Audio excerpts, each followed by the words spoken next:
బిడ్డలారా, నా పిల్లలు మీరు మీ హృదయపు లోతుల్లోకి వెళ్ళి మీకు వేదన కలిగిన స్పష్టంగా మాట్లాడుతున్నా.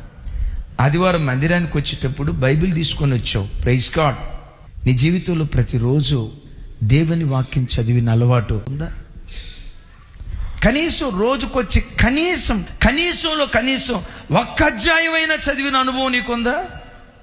ఒక్క అధ్యాయం కూడా చదవకుండా నువ్వు దేవుని మందిరానికి వచ్చేటప్పుడు బైబిల్ ఇలా పట్టుకొని నువ్వు దేవుని సన్నిధికి వచ్చావంటే నా దేవుడు అంటాడు, వేషధారి.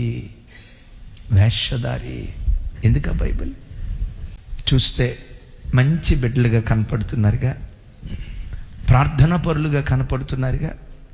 ఆదివారం వచ్చిందంటే వైట్ డ్రెస్ వేయాలి. సేవకులు చెప్పారని వైట్ మంచిదే. ఈ దైవికమైన వేషం వేసుకోవటం అంటే వస్త్రధారణ వేసుకోవటం వాక్యానుసారమే.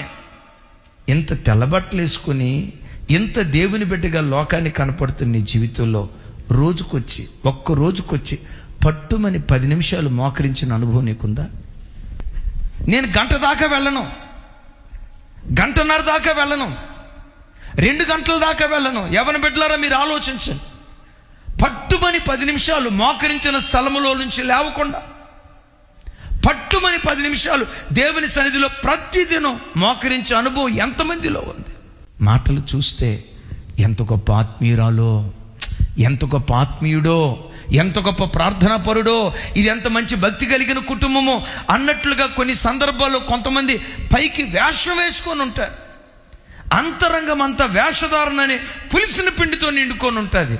నా ప్రభు అంటాడు, నిన్ను క్రొత్త ముద్దగా నేను మార్చాలని ఆశపడుతున్నా. నా మాటలు ఎవరో వింటున్నారు అన్నట్లుగా వేషం వేసుకోకుండా ఈరోజు దేవుని సన్నిధికి వచ్చిన నీ బ్రతుకులో నేనేనయ్యా యెరోబాము భార్యని, వేషం వేసుకున్న ఆ స్త్రీని నేనేనయ్యా అని నీ స్థితి ఉన్నట్లుగా దేవునికి నువ్వు చెప్పగలిగితే నీ పాతదైన పులిసిన పిండిని నా దేవుడు తీసేసి ఒక క్రొత్త ముద్దగా నా దేవుడు మారుస్తాడు. సుమి, క్రొత్త ముద్దగా మార్చాలంటే పాతవి తీసేయాలి. యేసయ్య అంటారు కదా, ఎవడు పాత బట్టకు కొత్త మాసిక వేయడం, పాత ద్రాక్షారసపు తిత్తుల్లో క్రొత్త ద్రాక్షారసాన్ని పోయడం. ఓ క్రొత్త అభిషేకం నాకు కావాలి. 2026 సంవత్సరంలో ఒక క్రొత్త అనుభవం నాకు రావాలి.